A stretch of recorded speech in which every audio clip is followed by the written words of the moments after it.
একে তো গ্রীষ্মকাল, তার উপর আবার কাঁচা আমের সময়। এই সময় যদি একটু আম মাখা না করি তাহলে কি হয় বলো তো বন্ধুরা। তাই আজকে আমরা মা মেয়ে মিলে কিন্তু বসে পড়েছি আম মাখা করতে। আর দেখো দুজনে কিন্তু একদম ম্যাচিং ড্রেসও পরে নিয়েছি, লাল কালো আর লাল কালো। আমাদেরকে কেমন লাগছে জানাতে কিন্তু ভুলবে না। আর আমার নতুন ব্লগে তোমাদের সবাইকে স্বাগত। তো আজকে আমরা মা মেয়ে মিলে বসে পড়েছি আম মাখা করতে। প্রথমেই কিন্তু আমটাকে ভালো করে ছুলে নিলাম।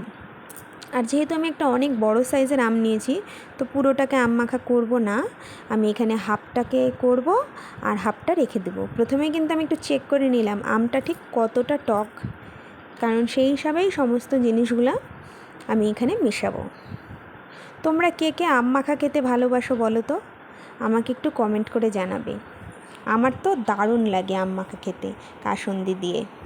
আর তোমরা কে কীভাবে খাও সেটাও কিন্তু আমাকে জানাতে একদম ভুলবে না।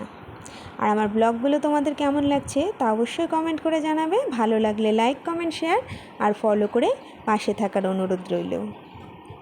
আমার মেয়ের মুখের ভঙ্গি দেখে মনে হচ্ছে ও যেন কত আম মাখা খেতে ভালোবাসে, কিন্তু ও কিন্তু একটুও পছন্দ করে না এই সব জিনিস। ওর হিসাবের খাবারের বাইরে ও কোনো কিছুই খায় না। এটাই হচ্ছে ওকে নিয়ে ঝামেলা, মানে মুখে দিয়ে টেস্টও করতে চায় না যে এটা ভালো হবে না খারাপ হবে। আমি এটাকে লবণ, চিনি আর কাসুন্দি আর সামান্য লঙ্কার গুঁড়ো দিয়েছি একটু ঝাল ঝাল হওয়ার জন্য, দিয়ে কিন্তু আমি আম মাখাটা করেছি। তোমরা কে কীভাবে করো তা অবশ্যই আমাকে জানাবে। আর আমার এইভাবে আম মাখাটা তোমাদের কেমন লাগলো সেটাও কিন্তু জানাবে।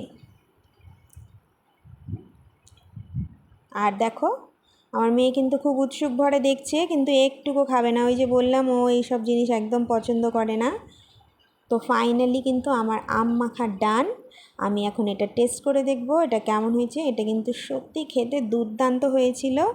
তোমরা কে কে গরমের দিনে এরকম আম মাখা করে খাও তা অবশ্যই কমেন্ট করে জানাবে। আমার তো ভীষণ ভালো লাগে। আজকের মতো এই ব্লগটা এখানেই শেষ করছি।